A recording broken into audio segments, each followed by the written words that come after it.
이 창세기 14장 말씀에 보면 그 아브라함 우리 선조께서 메소포타미아의 네 군주와 전쟁을 하고 이 전리품을 획득하고 또 모든 빼앗긴 포로들과 재산을 다시 회복해서 돌아오는 장면이 나오죠. 그때 소돔과 고모라 왕이 영접을 합니다. 그리고 그 사람은 내게로 돌리고 재물은 너에게 네가 다 가지라 이렇게 말을 합니다. 그때 아브라함께서 그 소돔과 고모라의 왕의 제안을 거부하시죠. 그때 아브라함 선조께는 이 선택의 이 갈림길이 주어졌던 것이죠. 하나는 안목의 정욕의 길이죠. 그리고 하나는 이 세상에 주는 그 악인의 재물에 대해서 내가 십자가와 연합해서 내가 죽는 길이었습니다. 근데 그때 그 세상의 재물에 대해서 미동도 하지 않고 반응도 하지 않습니다.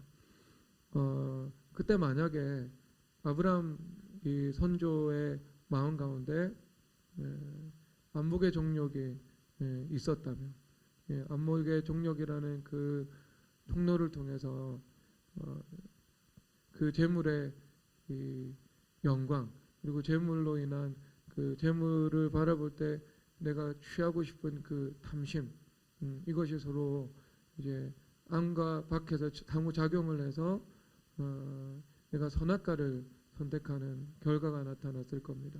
그 일로 인한 주님 앞에 대가를 치루었겠죠. 근데 이미 이제 아브라함 선조께서 이 물질에 대해서 물질에 대해서 죽었다는 것은 내 안에 있는 그 욕망 혹은 이 탐심이 제거가 된 상황을 의미하고 있습니다. 그러니까 내 안에 그것이 없기 때문에 이 안목의 정욕이라는 것들이 없는 거죠.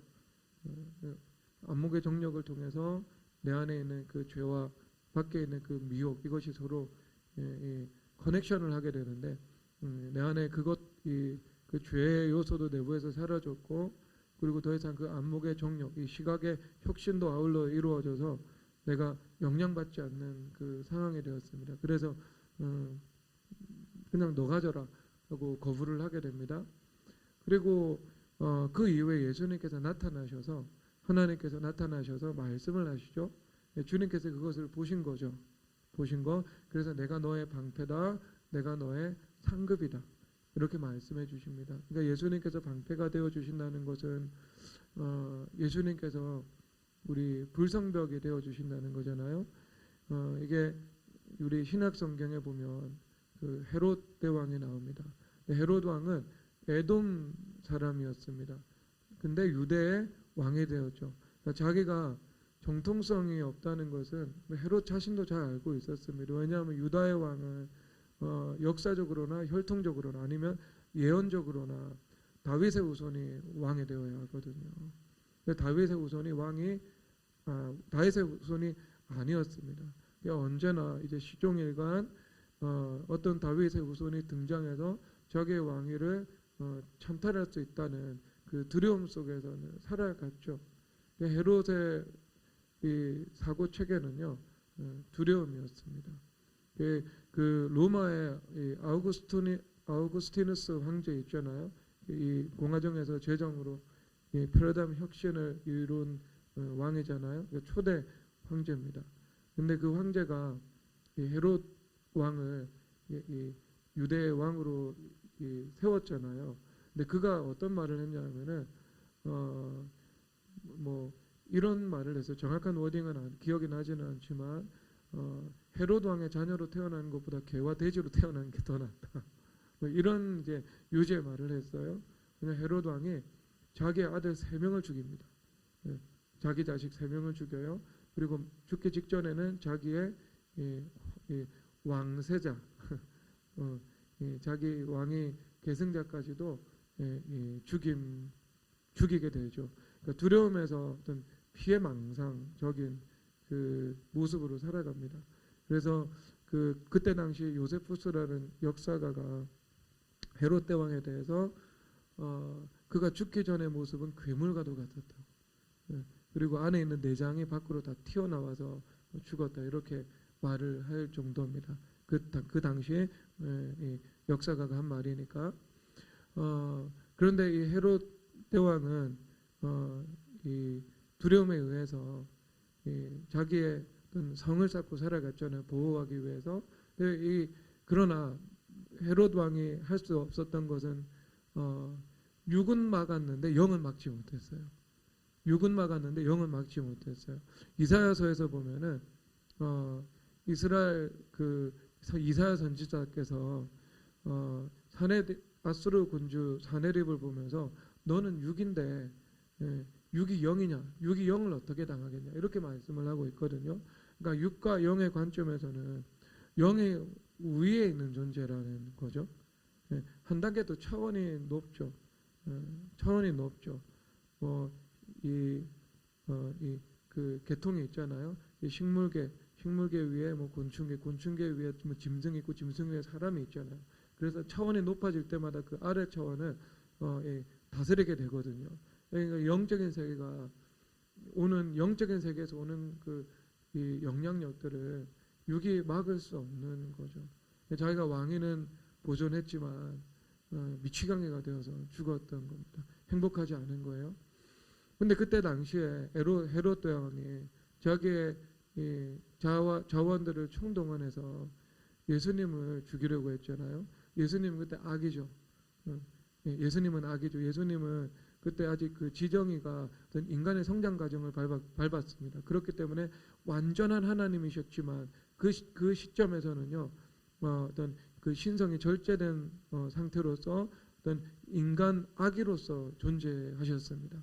그러니까 가난한 이 요셉 아버지와 마리아 어머니의 부를 받을 수밖에 없었어요. 그런데 그 요셉과 마리아는 돈도 없고 정보도 없고 아무것도 없었잖아요. 근데 그들을 부호해 줄 수 있는 것은 물리적인 것은 아무것도 없었습니다. 하지만 하나님께서 돈도 주셨죠.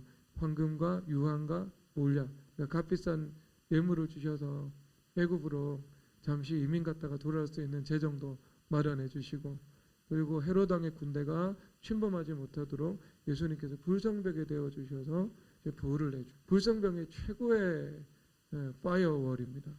그러니까 어떤 세상도 그 불성벽은 뚫을 수가 없어요.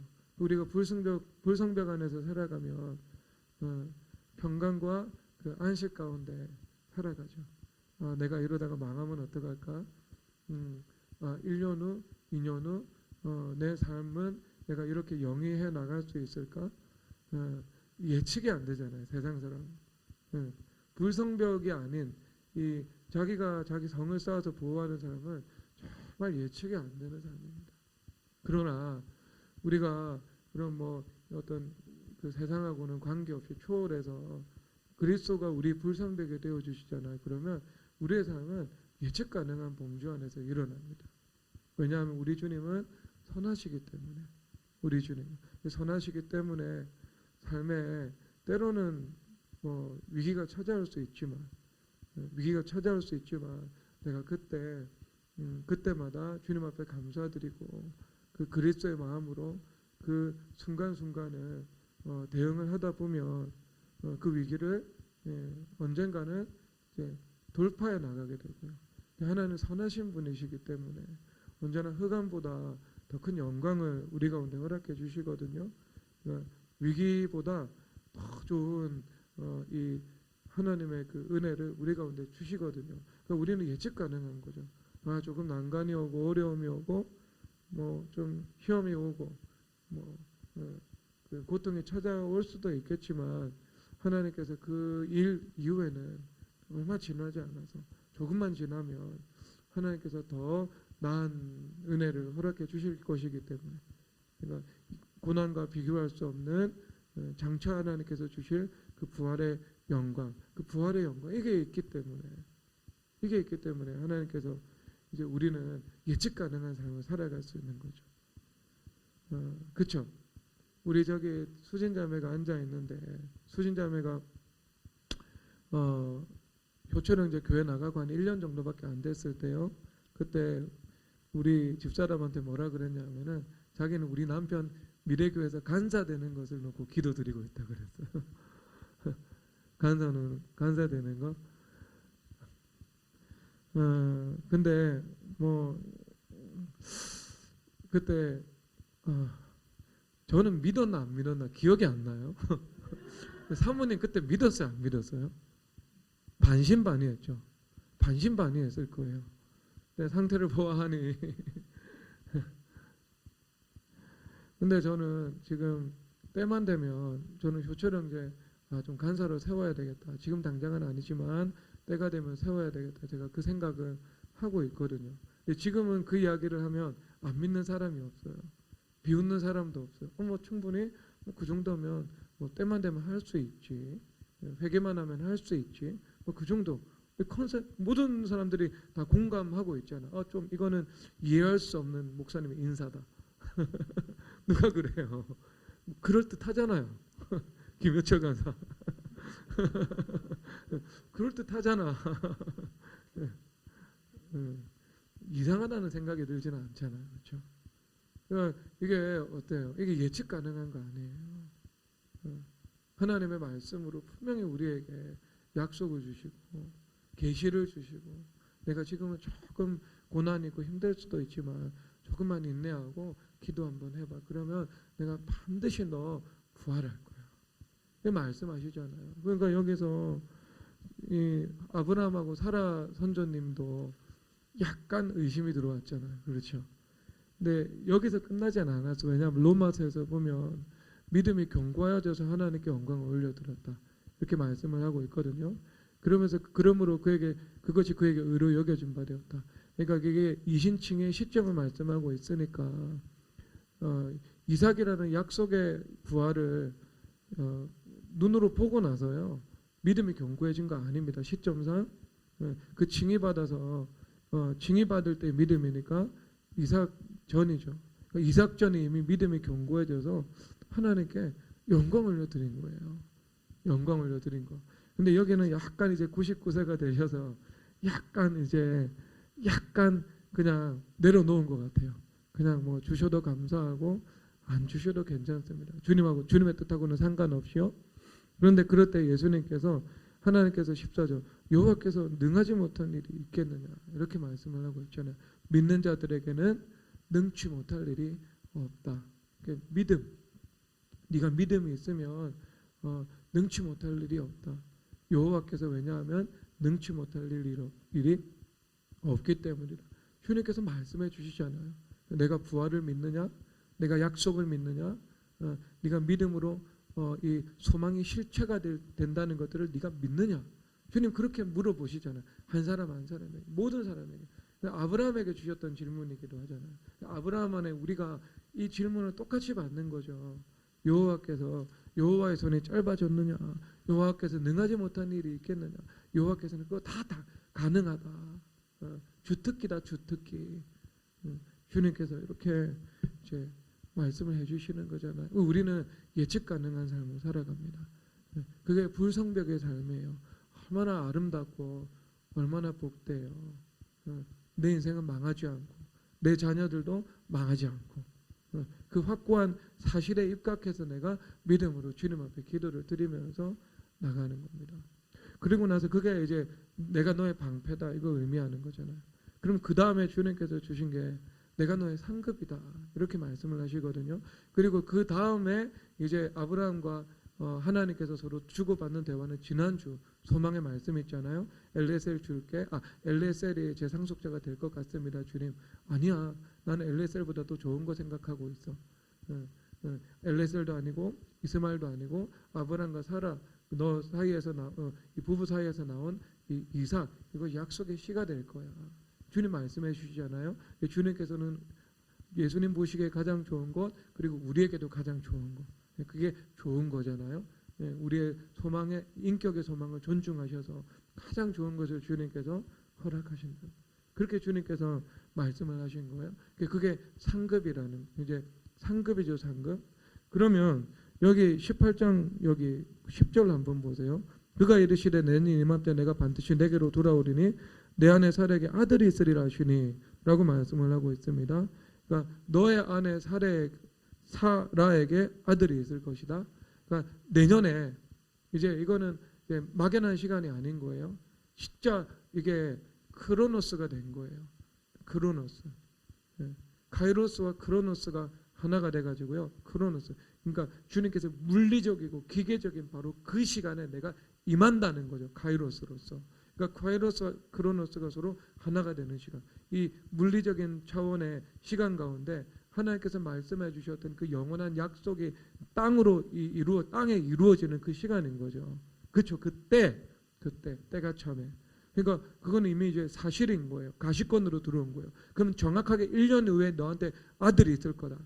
그런데 예수님께서 뭐라고 말씀을 하세요? 하나님께서 말씀하시는 게 내게로 내가 돌아올 거다.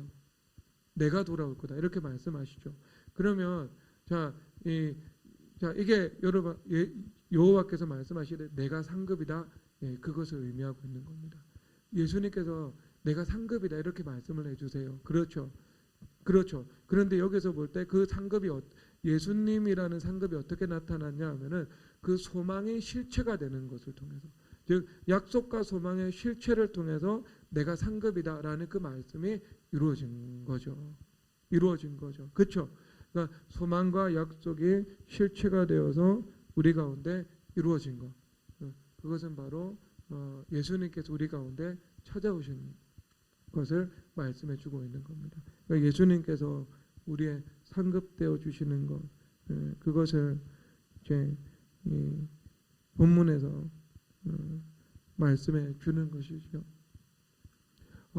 그래서 이 전체적인 이 구도 속에서 보면 이 안목의 정력으로 그 재물의 유혹 앞에 이제 서는 그 시험이 있었잖아요. 그리고 그것에 대해서 이미 아브라함 선조께서는 주고 있으셨습니다. 그리고 그 이후에 하나님께서 상급을 약속해 주시죠.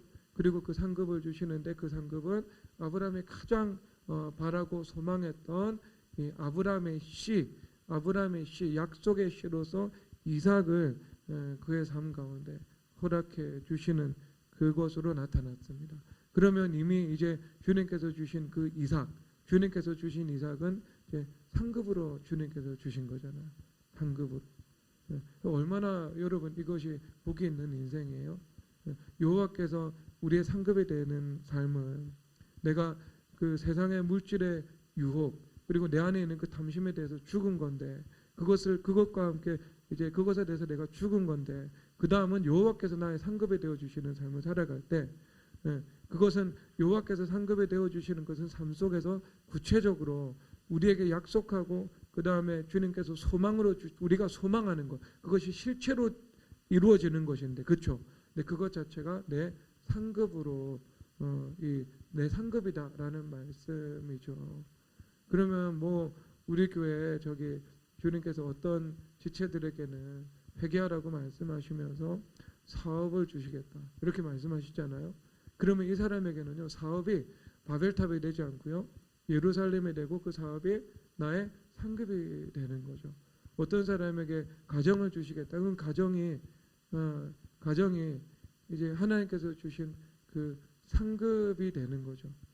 성화의 통로가 될 수도 있지만 주님께서 상급에 대해 주신다면 얼마나 여러분 복이 있겠어요. 결혼 늦게 하는 게 복이에요. 어떤 면에서는. 왜냐하면 우리 교회에 유은정 사모님이 36에 결혼했죠. 5에 결혼했나? 35, 6? 그게 그거지 뭐. 만으로 하면 이거고 이걸로 그러니까 아무튼 36이다. 그러면 36에 신영국 목사님하고 결혼했는데, 결혼한 이후에 한 번도 싸운 적이 없대요. 한 번도. 그냥 행복하기만 한 결혼 생활을 지금 하고 있다고 그러더라고요. 근데 좋은 나무 교회에서 결혼한 커플들도요, 정말 안 싸운대요. 너무너무 안 싸운대요. 왜 그러냐면 이미 십자가와 연합해서 내가 죽은 두 사람이, 남편과 아내가 결합해서 부부가 된 거예요. 그러니까 별로 싸울 일이 없는 거예요. 싸우는 것은 둘 다 살아있어서 싸우는 거거든요. 둘 중에 하나라도 죽어 있으면 그렇게 싸울 일이 거의 없다고 봐야 되거든요. 거의 없다고. 그러니까 그런 죽은 사람에게 하나님께서 가정을 주시는데 그 가정이 상급이 되는 거예요. 그 가정생활이 상급이 되고, 가정생활이 상급이 되고, 사업을 하는 게 상급이 되고, 하나님께서 내 길을 열어주셔서 내가 직업을 가지고 내가 무언가를 행하면서 사명을 감당하면서 살아가는 것이 상급이 되고, 목회가 고난이 되는 게 아니고 목회가 상급이 되는 거예요. 상급. 얼마나 여러분 이게 복되겠어요. 여러분들의 인생 그 삶이 영적인 속성이 변화되는 거잖아요. 물리적인 것은 바벨탑이나 예루살렘이나 똑같잖아요. 같은 도성이죠. 같은 시티잖아요. 외형적으로는 같은 도성이라니까요. 그런데 그 안에 본질이 너무너무 다른 거죠. 하나는 자기의 욕망으로 살아가는 거고, 하나는 자기의 믿음, 소망, 사랑으로 살아가게 되는 거고. 그런데 전자는 이제 고난당하고 무너지게 되고, 영을 육으로 막을 수 없는 상태가 되고, 그런데 후자는 상급이 되고, 그리고 영이라는 그 불성벽이 그 육을 다 보호해주는, 육으로부터 보호해주는 그 보호를 우리가 그 가운데 안식으로 누리는 삶을 살아가게 되고, 그 외형은 다르지만 본질은, 외형은 같지만 본질은 너무 다른 거예요. 그러면 마찬가지로 내 안에 내적인 본질이 완전히 달라진다면, 완전히 리뉴얼이 된다면, 그렇죠. 내가 하는 일들이 이제 패러다임이 싹 전환이 돼서 주님께서 주시는 상급으로 하는 일이 되는 거죠. 상급으로서 학창 시절을 보내고, 상급으로서 직장 생활을 하고, 상급으로서 말을 전하는 거죠. 그러니까 이게 복음이라는 것은 이 죄와 허물들을 그리스도 보혈의 능력으로 덮어주는 건데, 덮는 것이 아니고 이것을 들추어내고 이것을 폭로하고 이것을 정죄하고 이런 것들을 말해주고 있는 겁니다. 그리고 태도로서는 다소 이제 조소하고 비웃는 이제 배역한 태도를 보였던 것이죠. 그런데 이 누구를 저주하냐면은 함의 아들 가나안을 저주를 해요. 노아 선조께서 함이라는 당사자를 저주하지 않고 함의 아들 가나안을 저주한다고요. 그러니까 함의 백성들이 함의 모든 자손들이 저주를 받은 게 아니고요. 함의 자손 중 가나안이 저주를 받았어요. 실제 그 가나안을 이스라엘 백성들이 가서 다 진멸하라고 말을 하고 있잖아요. 그건 이제 저주를 받은 백성이기 때문에, 뭐 이집트 백성도 함의 자손이긴 하지만 하나님께서 이집트 백성 진멸하지 않으시거든요. 나중에 그 이집트의 백성들이 너희들과 함께 살거든 3대 이후에는 총에 들어와도 된다. 너희들 이집트 사람들 선대하라. 왜? 너희들이 그들에게서 나그네 되었기 때문이다. 말씀하고 있거든요. 그러니까 올챙이 시절 기억하고 과거에 너희들의 조상들에게 선을 베풀었던 사람들에게도 너희들 잊지 말고 지금 선을 베푸는 것이 마땅하다. 이런 말씀인 거죠. 그러니까 하나님께서 그런 그 사회 속에서 존재하는 그 신의에 대해서도 주님께서 좀 중요시하신다, 이런 말씀이잖아요. 그래서 로마서 1장 29절에서 31절에서 보면 사형에 해당하는 그 죄 가운데 배약하는 자요, 무정한 자요, 무자비한 자라, 이렇게 말씀하고 있거든요. 그러니까 무자비, 무정, 배약. 그러니까 배약이라는 것은 우리가 신뢰와 약속을 저버리는 그런 죄죠. 그러니까 주님은 언약의 하나님이시거든요. 언약은 상호 신뢰에 기반하고 있는 거잖아요. 그러니까 주님은 신뢰를 귀히 여기시죠. 그러니까 배약하는 것은 주님의 입장에서 세상에서는 헌신짝처럼 버릴 수 있는 것이지만 주님의 입장에서는 배약하는 것이 마치 동성애처럼 사형에 해당하는 죄에 속한다, 이렇게 말씀을 하고 있는 거죠. 그렇게 말씀을 하세요. 그러니까 우리 사회 속에서는 그것도 중요한 거죠. 그런 우리가 서로 신뢰 속에서 살아가는 거, 신뢰하고 또 신뢰받고 분별하고, 다 중요한 거예요. 그런데 함의 아들 가나안을 저주를 했거든요. 그러니까 함의 씨 가나안인 거예요. 저주를 받은 거예요. 아브라함의 씨 이삭인 거예요. 복이 되는 거잖아요. 복이 되는 거잖아요. 그러면 여러분 그 함의 씨와 아브라함의 씨, 이게 우리가 자연법칙의 관점에서 말하면 뭐겠어요? 그 DNA잖아요. DNA. 우리 DNA가 성결해져야 그 DNA에서 나타난 그 열매, 이것도 이제 성결해지는 것은 성결한 것으로 우리가 보게 되잖아요. 그러니까 씨와 열매, 그러니까 씨의 성결이 열매의 성결이다. 이렇게 말씀하시는 거죠. 자, 그러면 여러분, 왜 창세기 17장에서 하나님께서 나는 전능한 하나님이다, 너는 내 앞에서 행하여 완전하라, 이렇게 말씀하신 줄 아시겠죠? 그렇죠? 아브라함에게 너 온전해야 된다 말씀하신 거예요. 온전해야 된다. 왜 온전하라고 말씀을 하셨는가?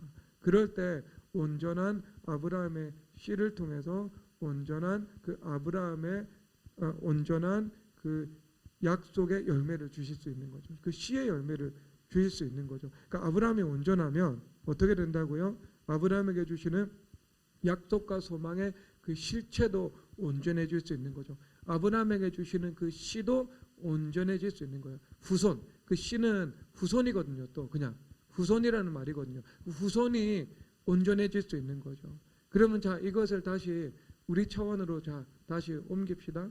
그러면 여러분들이 이제 온전해진다. 너는 내 앞에서 행하여 완전하라. 온전해진다. 온전해진다. 그러면 뭐가 일단 여러분 가운데서 온전해지겠죠? 여러분들의 씨, 여러분들의 후손입니다. 후손이 온전하게 되는 거예요. 후손. 그래서 성경에서 잠언에서 온전하게 행하는 자가 곧 의인이다. 그 다음에 뭐라고 하시냐면은 그의 후손에게 복이 있도다 라는 겁니다. 그러니까 여러분 자녀들에게 가장 복된 유산을 물려주는 것은 여러분 스스로가 온전해지는 겁니다. 그럼 여러분들이 온전해지면 여러분들의 씨, 여러분들의 후손은 당연히 이삭과 같은 그 약속의 열매로서 주님께서 온전한 것으로 주시는 거죠. 부모의 온전함은 자녀의 온전함입니다. 부모의 성결함은 자녀의 복인 거예요. 그렇게 이제 성경의 구도가 성립하죠. 그러니까 얼마나 여러분 인생이 중요하겠어요. 여러분 이후에 천대가 여러분이 어떻게 영적인 스탠스를 차지하냐에 따라서 여러분들의 자녀가 또 행복하려면 여러분들의 자녀의 자녀까지도 주님 은혜 안에서 잘 살아야 되죠. 자녀의 자녀, 그렇죠? 적어도 자손 한 4대까지는 행복한 삶 살아가면 여러분들도 행복하겠죠, 그렇죠? 근데 그 길에 대해서 성경에서 말씀을 하고 있잖아요. 그러면 그것만 여러분 약속의 열매인가요? 약속의 열매인가요? 여러분 자녀만 약속의 열매가 아니죠. 여러분들이 기도하고 있잖아요. 기도 드리는 거. 그런데 성경에서 구하라 주실 것이요. 그러니까 반복해서 구하라는 말이죠. 그 말씀을 반복해서 구하라.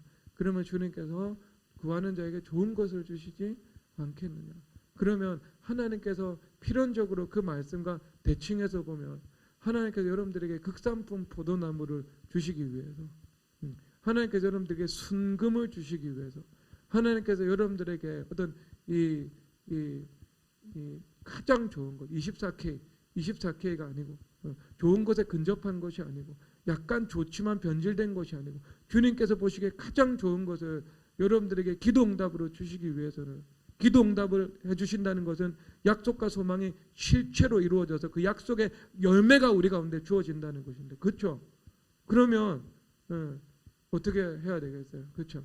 아브라함의 씨, 아브라함의 씨, 함의 씨는 내 안에서 죽어야 되는 거고요. 아브라함의 씨가 이제 우리 안에서 온전해지고 성결해지는 거. 이것은 당연한 거겠죠, 그렇죠? 그럴 때 우리가 기도 드렸을 때 그 기도 드리는 것들이 주님께서 주시는 이 약속의 응답으로 나타났을 때 그 응답이 나타나면 그게 뭐예요? 말씀이 육신이 되어 오신 예수 그리스도이신 겁니다. 예수 그리스도를 우리가 보게 된 거예요. 삶 속에서 약속의 소망의 실체가 나타난 것을 통해서, 말씀이 이루어진 것을 통해서, 기도가 응답되어 가장 좋은 것을 하나님께서 우리 가운데 허락해 주신 것을 통해서 우리는 무엇을 보게 된다고요? 하나님을 보게 된 거예요. 그러니까 팔복에서 어떻게 말씀을 하세요? 마음이 청결한 자가 복이 있나니 하나님을 볼 것입니다. 이렇게 말씀하고 있는 것입니다. 그러니까 우리가 이제 청결해져야 되겠죠. 그래서 여러분들이 청결해져서 마음이 청결한 자들은 하나님도 볼 수 있고, 마음이 청결한 자들은 늘 믿음, 소망, 사랑 가운데 살아갈 수 있고, 마음이 청결한 자들은 여러분들이 하는 그 모든 이 땅에서 살아가는 그 삶이 상급의 삶으로 영이 될 수 있고, 그렇게 이제 되는 겁니다. 그러니까 이거 하나를 통해서 하나님께서 주시고자 하는 그 축복이 사방, 팔방, 그 16방으로 이제 뻗어나가게 되는 것입니다. 그래서 우리 성도님들 그 아브라함의 그 복이 여러분 가운데 임하게 되시기를 주 예수 그리스도 이름으로 축복합니다. 찬양을요, 아까 그 강물같이 흐르는 거예요. 찬양